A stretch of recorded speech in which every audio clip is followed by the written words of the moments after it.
Delivery के बाद wait क्यों बढ़ जाता है। ज़्यादातर जो मदर्स हैं या जो न्यू मॉम्स हैं वो वेट पुट ऑन कर लेती हैं और उसको आप कैसे कंट्रोल कर सकते हो। अगर आप भी डिलीवरी के बाद स्पेशली बेली फैट से परेशान हो तो ये वीडियो आपके लिए है। Hello everyone, welcome back to this channel. तो आज हम बात करेंगे कि डिलीवरी के बाद वेट क्यों बढ़ जाता है, उसके क्या रीज़न होते हैं और आप इसको कैसे कंट्रोल कर सकते हो। तो स्टार्ट करते हैं वीडियो पसंद आए तो उसे लाइक कीजिएगा, शेयर कीजिएगा और इस चैनल को सब्सक्राइब कीजिएगा ऐसी और वीडियोस के लिए। तो डिलीवरी के बाद क्या होता है कि एक्चुअली प्रेगनेंसी से ये स्टार्ट हो जाता है, क्योंकि प्रेगनेंसी में हमारी जो एक्टिविटीज़ हैं वो हम थोड़ी लिमिटेड कर देते हैं और उसके साथ होता है कि जो भी हम खाना खा रहे हैं, एक तो हार्मोनल चेंजेस बहुत ज़्यादा होते हैं, तो ये भी एक मेन रीज़न होता है वेट पुट ऑन का। और उसी के साथ ही जो हमारी जो एक्टिविटीज़ हैं या जो हम पहले जो वर्कआउट वगैरह करते थे वो प्रेगनेंसी में वैसा नहीं रहता है, तो हम वेट गेन करने लगते हैं और हमारी डाइट कुछ ऐसी हो जाती है। ज़्यादातर जो माइंड में रहता है कि हाँ अच्छा खाना है। अब अच्छा खाने के चक्कर में ये भी होता है कि हम कभी कभी होता है कि बहुत सारी चीज़ें ऐसी खा लेते हैं जिससे हमारा कैलोरी इनटेक बढ़ जाता है। तो प्रेगनेंसी में ये जो वेट गेन जर्नी है वो प्रेगनेंसी से ही स्टार्ट हो जाती है। और डिलीवरी के बाद क्या होता है कि एक तो सडनली सब चेंज हो जाता है रूटीन, और डिलीवरी के बाद जो एक प्रेगनेंसी फेज़ होता है ना कि हार्मोनल चेंजेस जो होते हैं वो डिलीवरी के बाद 2 से 3 महीने तक रहते हैं। तो 2 से 3 महीने तक डिलीवरी के बाद भी हमारी बॉडी जो होती है वो प्रेगनेंसी फेज़ में ही होती है। तो जो हार्मोन्स होते हैं वो धीरे धीरे सेटल डाउन होते हैं। तो ये भी एक रीज़न होता है जो हमारा वेट कम नहीं होता डिलीवरी के तुरंत बाद। हाँ, डिलीवरी के बाद ये ज़रूर होता है कि डिलीवरी जस्ट आफ्टर डिलीवरी आप 6 से 7 kg अराउंड आप लूज़ कर देते हो, क्योंकि उसमें बच्चे का वेट होता है और उसी के साथ जो एमनियोटिक फ्लूइड होता है ये सब वेट होता है। तो ये जब निकल जाता है तो हमारा 4 से 5 kg जो है उस टाइम रिड्यूस हो जाता है। और दूसरा ये रीज़न होता है कि डिलीवरी के बाद हमारी फिज़िकल एक्टिविटी बहुत कम है। स्टार्टिंग के कुछ डेज़ में तो आप मान लो ज़ीरो ही है, बहुत कम है। और उसके साथ हमें जो उस टाइम पे जो डाइट दी जाती है उसमें जैसे घी है या लड्डू है, गोंद के लड्डू है, घी, पंजीरी और बहुत सारी चीज़ें ऐसी उस टाइम पे हमें दी जाती हैं खाने के लिए कि हमारी रिकवरी अच्छे से हो सके। तो उसमें क्या होता है कि एक तो हमारी फिज़िकल एक्टिविटी नहीं है और ऊपर से हम ये सब कुछ खा रहे हैं, तो हम बहुत जल्दी वेट पुट ऑन करने लगते हैं और स्पेशली बेली फैट। और दूसरा ये होता है कि हम अगर ब्रेस्ट फीड करवाते हैं बच्चे को तो हमें बहुत जल्दी जल्दी भूख भी लगती है और रूटीन उस टाइम पे बिल्कुल चेंज हो जाता है। हमारा जो पूरा फोकस है, पूरा जो हमारा कंसंट्रेशन है सिर्फ बच्चे पे होता है। तो हम उस टाइम पे खुद का ध्यान नहीं रखते हैं कि हमें क्या खाना चाहिए, हमें क्या करना चाहिए। और उस टाइम पे एक तो नींद पूरी नहीं होती है, इस वजह से भी वेट गेन होने लगता है। एक स्ट्रेस होता है उस टाइम पे। अब स्ट्रेस हम ये नहीं कह सकते कि बहुत टेंशन होती है, लेकिन एक होता है उस टाइम पे कि हमारे लिए खुद के पास टाइम नहीं है। और दूसरा जो रूटीन चेंज हो गया है, हम रात भर सो नहीं पा रहे हैं, दिन भर बच्चे को देखना है, तो वो एक अलग लेवल का स्ट्रेस होता है, अलग तरह का। वो भी एक मेन रीज़न हो जाता है वेट गेन का। और उसी के साथ जो कुछ मदर्स को होता है कि डिलीवरी के बाद वो डिप्रेशन होने लगता है, पोस्टपार्टम डिप्रेशन, ये भी एक मेन रीज़न होता है वेट गेन का। अगर आपकी डिलीवरी सिजेरियन हुई है तब तो हम ये होता है कि हम बिल्कुल बेड रेस्ट पे होते हैं स्टार्टिंग के कुछ दिनों में, तो उस वजह से भी हम वेट गेन कर लेते हैं। अब ये भी होता है कि 1-2 महीने के बाद डिलीवरी के जैसे ही हमारी लाइफ थोड़ा जो नॉर्मल रूटीन में आने लगती है फिर से, अब बच्चे को दिन भर हमें देखना है तो हम खुद को भूल जाते हैं। और ये होता है कि हम फीड भी करवा रहे हैं, उस टाइम बॉडी में वीकनेस भी है, तो हमें जल्दी जल्दी अगर भूख भी लगती है तो हम क्या करते हैं, कुछ भी खाने लगते हैं कि फटाफट से उस भूख को शांत करने के लिए। या अगर आप बच्चे को देख रहे हो तो आपको टाइम नहीं मिल रहा है खुद के लिए, जो हमारा जो खाने का जो टाइम है वो आगे पीछे होने लगता है। आगे पीछे खाने की वजह से, कुछ भी खाने की वजह से हमारा डाइजेशन भी ख़राब होने लगता है और हम वेट गेन करने लगते हैं। और अगर प्रेगनेंसी में अगर आपको कुछ थायराइड या ऐसी कुछ प्रॉब्लम डिटेक्ट हुई है तो ये भी एक बड़ा रीज़न होता है वेट गेन का। मेन बात करते हैं कि आप इसको कंट्रोल कैसे कर सकते हो।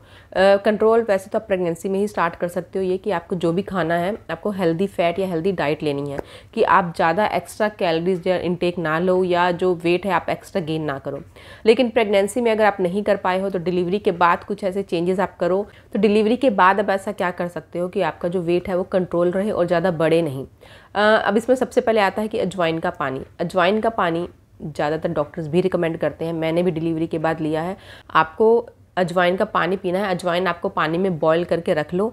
ये आप दिन भर भी पी सकते हो, दिन में जितनी बार भी आप पानी पी रहे हो आप यही पानी पियो। अगर आप ऐसा नहीं कर रहे हो तो आप खाने के बाद 2 टाइम आप खाना खाते हो, 2 या 3 टाइम, उस खाने के आधे घंटे बाद आपको ये पानी पीना है और सुबह खाली पेट पानी पीना है। ये मतलब मैंने तो दिन भर ही ये पानी पिया है। इसमें आपको क्या करना है, अजवाइन बॉईल करके पानी में रख लो, आप इसको चाहे गुनगुना करके भी पी सकते हो या ठंडा जैसे नॉर्मल टेम्परेचर पे आ जाता है वैसे भी पी सकते हो। और आप चाहो तो इसमें अजवाइन के साथ आप जीरा या सौंफ ऐसा भी कुछ मिला सकते हो। इससे क्या होता है, जो गैस की प्रॉब्लम होती है वो नहीं होती है, आपको जो बेली फैट है वो रिड्यूस करने में हेल्प करता है और आपके डाइजेशन को इम्प्रूव करता है। ये इसका एक अलग से वीडियो भी मैंने किया है, डेडिकेटेड वीडियो, कि अजवाइन का पानी आप डिलीवरी के बाद कब से और कब तक ले सकते हो, कितना लेना है और किस तरह से इसको बनाना है। तो उस वीडियो का लिंक डिस्क्रिप्शन बॉक्स में दिया हुआ है, आप जाके वो देख सकते हो। और दूसरा ये है कि आपको जो भी जो रूटीन जो है आपको ऐसा नहीं करना है कि अगर आपको भूख लग रही है तो कुछ भी उठा के खा लो। आपको अपने पास कुछ ऐसे हेल्दी ऑप्शंस रखने हैं कि आप ब्रेस्ट फीडिंग मदर हो, अगर आप बच्चे को बार बार फीड करवा रहे हो तो आपको बार बार भूख लगेगी। तो उस भूख में, जो छोटी छोटी भूख जो लगती है खाने के बीच में, तो उसमें आपको ऐसा कुछ हेल्दी स्नैक्स अपने पास, हेल्दी ऑप्शंस रखने हैं कि उस टाइम पे आप कुछ भी उठा के ना खाओ। और स्पेशली मीठा आपको बहुत कम खाना है, क्योंकि उस टाइम पे जो लड्डू वगैरह जैसे ये सब जो हमें खिलाए जाते हैं उसमें ऑलरेडी बहुत मीठा होता है, वो इस वजह से भी हमारा वेट बहुत हम गेन कर लेते हैं। तो आपको उसके अलावा और जो मीठा है वो आपको नहीं खाना है। और जो आपका जो टाइम है ना कि इस टाइम आपको भूख लग रही है तो उस टाइम आपको खाना खाना है, ये मत नहीं करना उस टाइम पे कि बच्चा रो रहा है, बच्चे को पहले फीड करा लूँ फिर बाद में मैं खाऊंगी, जो ज़्यादातर मदर्स के साथ होता है। मेरे साथ भी हुआ है। हम क्या करते हैं कि अच्छा भूख लग रही, चलो छोड़ो बाद में खाएंगे, पहले बच्चे को देख लें, क्योंकि उस टाइम पे वो ज़रूरी भी होता है। लेकिन ट्राई करो कि आप टाइम पे खाना खाओ और उसी के साथ खाना खाने के तुरंत बाद आपको लेटना नहीं है। खाना खाने के बाद आप थोड़ा टहल सकते हो, बाहर नहीं जा सकते तो अपने रूम में ही टहल सकते हो। और सेकंड कि दालचीनी वाला पानी सुबह खाली पेट आपको स्टार्टिंग के कुछ दिनों में, जैसे आप अजवाइन का पानी ले रहे हो क्योंकि उस टाइम पे वो ज़रूरी होता है, तो स्टार्टिंग के कुछ दिनों में आप अजवाइन वाला पानी ले सकते हो। उसके बाद कुछ टाइम के बाद आप ये दालचीनी वाला पानी स्टार्ट कर सकते हो। इसमें आपको सुबह खाली पेट 1 गिलास पानी में या 1.5 गिलास पानी में दालचीनी का छोटा टुकड़ा डाल के उसको बॉईल करना है, फिर उसको गुनगुना जब हो जाए तब आपको उसको पीना है। इससे भी जो आपकी बॉडी की क्लीनिंग में बहुत हेल्प करता है और उसी के साथ आपको बेली फैट रिड्यूस करने में बहुत हेल्प करता है। इसका भी वीडियो मेरे चैनल पे है, वो आपको मिल जाएगा। और थर्ड आपको क्या करना है कि आपको लाइट एक्सरसाइज आप कर सकते हो। अगर आपकी नॉर्मल डिलीवरी हुई है तब आप कुछ दिनों के बाद ही, जैसे आप फील कर रहे हो कि हाँ आप ठीक हो, तब आप एक्सरसाइज स्टार्ट कर सकते हो। लेकिन अगर आपका सिजेरियन हुआ है, अब सिजेरियन डिलीवरी में क्या होता है ना कि ये होता है कि 6 महीने तक एक्सरसाइज नहीं करनी है कहा जाता है। लेकिन इसका मतलब ये नहीं होता है कि आप बिल्कुल कुछ नहीं कर सकते हो। आप ऐसी एक्सरसाइज जिससे कि आपके पेट पे ज़्यादा स्ट्रेस ना आए या टांकों पे ज़्यादा खिंचाव या जोर ना आए, आपको हैवी वेट जैसे नहीं उठाना होता है, तो ऐसी कुछ एक्सरसाइज आपको नहीं करनी है। बाकी हल्की फुल्की जो एक्सरसाइज है आप कर सकते हो। और स्पेशली टहलना ज़रूर है आपको, सुबह आधा घंटा और शाम को आधा घंटा, अगर आप वेट आप कंट्रोल करना चाहते हो तो सुबह आपको आधा घंटा टहलना है, शाम को टहलना है, या आप चाहो तो डिनर के बाद थोड़ी देर आप टहल सकते हो। और इसी के साथ जो ऐसी एक्सरसाइज, आप स्ट्रेचिंग एक्सरसाइज कर सकते हो अगर आपको बॉडी एक है, क्योंकि डिलीवरी के बाद ज़्यादातर होता है कि जॉइंट्स पेन या पैरों में दर्द, कमर में दर्द, ये सब रहने लगता है। तो आप स्ट्रेचिंग एक्सरसाइज कर सकते हो, इससे टांकों में जोर नहीं आता है। आप टहल सकते हो या थोड़ा बहुत योगा कर सकते हो हल्का फुल्का, जिससे कि आप थोड़े एक्टिव भी रहो, आपको एनर्जेटिक भी फील होता रहे और उसके साथ आपका वेट भी थोड़ा कंट्रोल होने लगे। आप ये सब चेंजेस करके आप ये मत एक्सपेक्ट करना कि हाँ बहुत ही मतलब कंट्रोल में आ जाएगा, लेकिन धीरे धीरे स्टार्टिंग में जो हम कहते हैं कि 6 महीने तक वेट करना है, वो वेट आप मत करो। उससे पहले आप, जैसे आपके टांके हील हुए हैं तो ये लाइट एक्सरसाइज आप स्टार्ट कर सकते हो। और दूसरा ये जो है टहलना, जो है ये टहलना तो आप डिलीवरी के 2nd डे से भी स्टार्ट कर सकते हो। और डॉक्टर भी रिकमेंड करते हैं कि जितना आप एक्टिव रहते हो उतनी जल्दी आपकी रिकवरी होती है। तो ये अगर आपके मन में डर है कि हाँ टांकों पे जोर आएगा, ज़्यादा चलना नहीं है, ज़्यादा उठना बैठना नहीं है, तो ऐसा नहीं होता है। इसी के साथ आपको अब बहुत ज़्यादा जो आपको फोकस करना है, इस बात पे करना है कि जो आप डाइट ले रहे हो वो कैसी डाइट आप ले रहे हो। क्योंकि उस टाइम पे एक तो हमें बार बार भूख लगती है, घर वाले भी बोलते हैं कि नहीं खाओगे तो बच्चे को कैसे दूध पिलाओगे, कि दूध कैसे आएगा या बच्चे का पेट कैसे भरेगा। तो ऐसा नहीं कि कुछ भी उल्टा सीधा खाने से दूध बढ़ता है। आप हेल्दी डाइट लो, जिसमें आप ऑयली कम खाओ, स्पाइसी कम खाओ, जो भी आपको लगता है कि जो चीज़ें आपको वेट गेन करवा रही हैं, क्योंकि हमें अपनी हर एक किसी की बॉडी अलग अलग होती है, तो हम आइडिया लगा सकते हैं कि हम ऐसा क्या खा रहे हैं या ऐसा कुछ क्या कर रहे हैं जो हमारा, जिस वजह से हमारा वेट गेन हो रहा है। तो वो सब आदतें आपको छोड़नी है। और दूसरी बात ये है कि जो मेन आता है कि बहुत सारी लेडीज़ को होता है कि मदर्स को कि जल्दी से वेट लॉस करना है, जल्दी से पेट कम करना है, तो उस वजह से क्या होता है खाना पीना कम कर देते हैं, तो क्या होता है कि हमें वीकनेस रहने लगती है, खाना पीना कम कर देते हैं, ज़रूरत से ज़्यादा खुद को स्ट्रेन करने लगते हैं, खुद से मतलब ज़रूरत से ज़्यादा जितनी हमारी एनर्जी है या जितनी हमारी कैपेसिटी है उससे ज़्यादा हम खुद को स्ट्रेन करने लगते हैं, स्ट्रेस आउट करने लगते हैं कि जितना मैं एक्टिव रहूँगी, जितना ज़्यादा काम करूँगी उतनी जल्दी वेट लॉस होने में हेल्प होगी। तो ये करके आप बहुत बड़ी गलती कर रहे हो। अगर आप सही से डाइट नहीं ले रहे हो, डाइटिंग करने लग गए हो, तो ये आपको लॉन्ग टर्म वीकनेस आपको दे सकता है। आपको हाथ पैरों में दर्द होना, सर में दर्द होना, चक्कर आना और आपको वीकनेस। क्योंकि बच्चे को फीड अगर आप करवा रहे हो ना तो उसमें ही डेली की 500 कैलोरीज आप बर्न कर देते हो।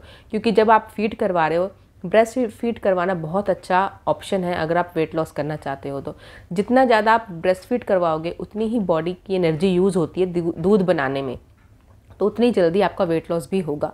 तो आप ब्रेस्ट फीड करवाते रहो बच्चे को, और उसके साथ जो उस टाइम पे ज़रूरी है डाइट लेना आपकी बॉडी के लिए, रिकवरी के लिए, मिल्क प्रोडक्शन के लिए, वो सब आपको लेते रहना है। आपको ये हड़बड़ी नहीं करनी है कि जल्दी से मुझे वेट कम करना है। उससे क्या होगा कि अगर आप डाइटिंग कर रहे हो, भूख से कम खा रहे हो, तो आपको लॉन्ग टर्म वीकनेस दे सकता है जो आपको प्रॉब्लम क्रिएट कर सकता है।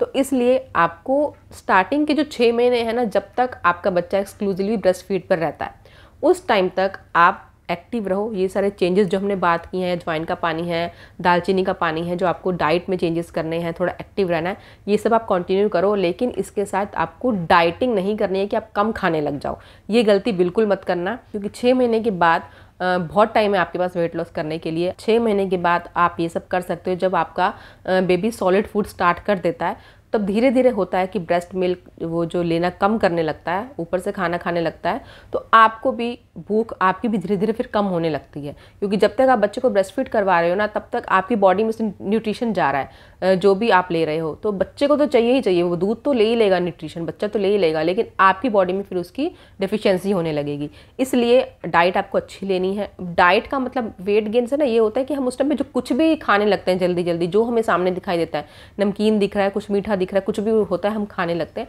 वो आपको नहीं करना है। आपको एक हेल्दी डाइट लेनी है कि आपको पूरा न्यूट्रिशन मिले उस टाइम पे। तो ये सारे जो पॉइंट्स हैं ये आपको माइंड में रखने हैं। जैसे कि आपको स्ट्रेस नहीं लेना है, आपको नींद पूरी लेनी है, क्योंकि नींद हम नहीं लेते हैं तब भी हमारा जो डाइजेशन है गड़बड़ होता है और वेट पुट ऑन करने लगते हैं। उस टाइम पे नींद पूरी होना बहुत ही मुश्किल है, ये बात करना कि आप नींद पूरी लो, लेकिन आप ट्राई करो कि नींद पूरी हो जाए आपकी किसी तरह। और बहुत से लोगों को ये भी होता है कि नॉर्मल डिलीवरी के बाद जैसे पेट की मसाज होती है तो वो हेल्प करती है पेट कम करने में, लेकिन सीजरियन के बाद हमने मसाज नहीं करवाई है, इस वजह से भी हमारा पेट बाहर है। तो आप जब आपके टांके पूरी तरह से हील हो गए हैं 2-2.5 महीने के बाद, तब आप भी पेट की मसाज करवा सकते हो। अगर आपको ऐसा लगता है कि पेट की मसाज से जो स्किन टोन होने में हेल्प होती है या पेट कम करने में हेल्प होती है, तो 2-2.5 महीने के बाद आप ये करवा सकते हो। और आपको पानी बहुत पीना है, बहुत मतलब दिन में कम से कम 2 से 3 लीटर पानी होना चाहिए। उससे क्या होता है, हमारी बॉडी के टॉक्सिन्स भी बाहर निकलते हैं और हमारा डाइजेशन भी ठीक रहता है। क्योंकि जब हम ब्रेस्ट फीड करवाते हैं बेबी को, तो बहुत सारा जो पानी है हमारी बॉडी का, वो मिल्क प्रोडक्शन में यूज़ हो जाता है। तो इस वजह से अगर आप 2 लीटर पानी भी पी रहे हो ना, तब भी आप देखोगे कि जब आप बच्चे को ब्रेस्ट फीड करवाते हो तब बार बार मुँह सूखता है। इसका रीज़न यही होता है कि ब्रेस्ट मिल्क बनाने में हमारी बॉडी का बहुत पानी चला जाता है। तो आपको पानी बहुत अच्छे से पीना है। और इसी के साथ ही कीगल एक्सरसाइज है, पेल्विक फ्लोर एक्सरसाइज है, या ब्रिज पोज है, और जो वॉक है, ये आप डिलीवरी के अगर सिजेरियन है तब भी आप 10 से 12 दिन के बाद भी आप ये सब एक्सरसाइज स्टार्ट कर सकते हो। धीरे धीरे आपकी जब बॉडी स्ट्रेंथ गेन करने लगती है तो बाकी चीज़ें भी आपको अपने आप रूटीन में आने लगती हैं। फिर 6 महीने के बाद या जब उससे पहले अगर आपको डॉक्टर बता देते हैं कि आप कर सकते हो, तो बाकी एक्सरसाइज आप स्टार्ट कर सकते हो। लेकिन उससे पहले बॉडी में वापस स्ट्रेंथ गेन करना बहुत ज़रूरी है। तो इसलिए आपको एकदम डाइटिंग नहीं करनी है, अच्छा खाना है, क्योंकि healthy baby needs a healthy mother. अगर आप स्वस्थ रहेंगे तभी आप बच्चे को भी देख पाएंगे अच्छे से। सो होप ये वीडियो आप सबके लिए हेल्पफुल है। वीडियो पसंद आए तो उसे लाइक कीजिए, शेयर कीजिए, और इस चैनल को सब्सक्राइब कीजिए ऐसे ही और वीडियोज़ के लिए। Thank you for watching.